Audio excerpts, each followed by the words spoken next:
हरे कृष्णा। क्या प्रभु श्री रामचंद्र,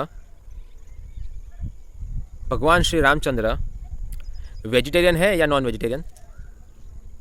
जैसे अभी एक व्यक्ति ने कमेंट किया कि प्रभु श्री रामचंद्र वनवास कर रहे थे, उस समय उन्होंने मांसाहार किया था क्योंकि वहाँ खाने के लिए और कुछ नहीं था।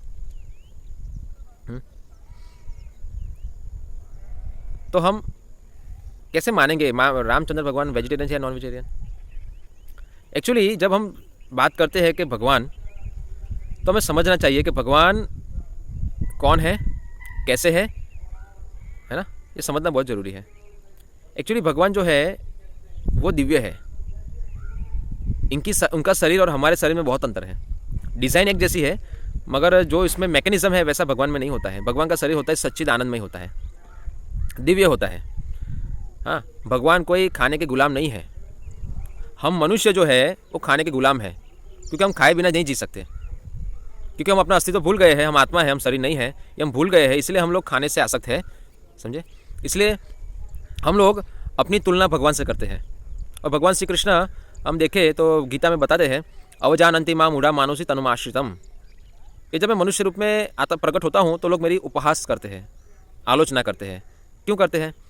क्योंकि वो लोग भगवान को अपने समान मानते हैं। ये सबसे बड़ी भूल धारणा है समाज के अंदर।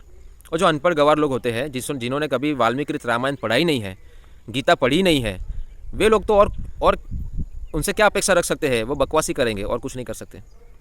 जैसे हम कुत्ते से क्या अपेक्षा रख सकते हैं? हाँ, मधुर गीत गाएगा? नहीं, कुत्ता सिर्फ भौंकता ही है। इस प्रकार कुछ लोग ऐसे हैं जो लोग अभी मनुष्य शरीर में तो है मगर अभी मनुष्य बने नहीं हैं, है ना? तो उन लोगों का काम क्या होता है? भगवान की आलोचना करना। इसलिए वो लोग और ज़्यादा अपनी कब्र बड़ी कर रहे हैं, खोद खोद कर। तो इसलिए हमें समझना चाहिए कि प्रभु रामचंद्र ना वेजिटेरियन ना नॉन वेजिटेरियन है।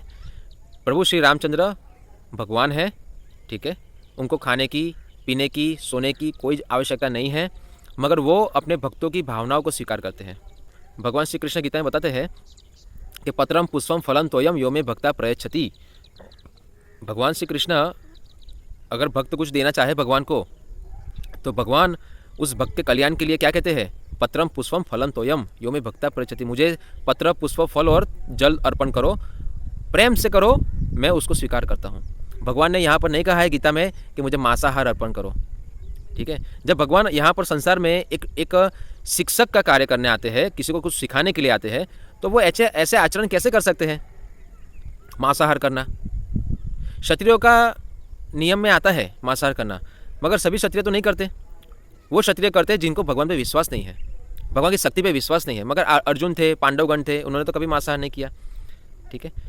तो ये जो लांछन लगाना कि रामचंद्र भगवान ने वनवास के समय मांसाहार किया, ये बहुत ही घटिया लांछन है। आप देखें तो जब भगवान श्री रामचंद्र अपनी अद्भुत लीलाएं कर रहे थे, तब ऊपर से पुष्प वर्षा होती थी, देवतागण करते थे, है ना? क्यों करेंगे? एक पापी के ऊपर कोई पुष्प वर्षा कर सकता है? नहीं। मगर जिसका नाम लेने से व्यक्ति पाप से मुक्त हो जाता है, वो है राम। इसलिए देवतागण पुष्प वर्षा करते थे कि उसके भगवान के हाथों मरने से उसका कल्याण हुआ। इस प्रकार हम देखते जब सेतु बांधकर भगवान रामचंद्र लंका की ओर जा रहे थे, तब समुद्र के अंदर जो रहने वाले जीव है, वो लोग के अंदर मित्रता आ गई। हालांकि एक दूसरे का आहार है, जीवो जीव से जीवनम, मगर भगवान की सेवा में जुड़ने से उनके अंदर मित्रता आ गई, प्रेम प्रकट हुआ। वो सभी जीव एक साथ मिलकर वो पत्थर जो तैर रहे थे समुद्र में, उसको सही बैलेंस कर रहे थे, जोड़ के रख रहे थे। सोचिए क्यों? क्योंकि रामचंद्र भगवान के दर्शन मात्र से लोग शुद्ध हो जाते हैं। इसलिए उनके अंदर जो बाहरी चेतना थी, ये मेरा आहार है ना, ये वो भूल गए और एक साथ में क्या करने लगे? सेवा करने लगे। तो ऐसे वाल्मीकि रामायण के अलावा हम लोग भगवान रामचंद्र को नहीं समझ सकते, है ना? आप जितनी भी आलोचना कर लो भगवान की, मगर वो शुद्ध ही रहेंगे, है ना? जिस प्रकार हम सूर्य के ऊपर कीचड़ डालेंगे तो क्या सूर्य गंदा होगा? नहीं, वो कीचड़ आपके मुंह पे गिरेगा। तो इसलिए हम लोग अपना ही अकल्याण कर रहे हैं भगवान की ऐसे अवैध आलोचना करने से। ये अच्छे व्यक्ति के लक्षण नहीं है, ठीक है? ये तो उत्सव का विषय है कि प्रभु श्री रामचंद्र हम सबका उद्धार करने के लिए संसार में आते हैं, तो हमें उनका सम्मान, उनकी पूजा, उनकी स्तुति करनी चाहिए, नहीं कि आलोचना। हरे कृष्णा।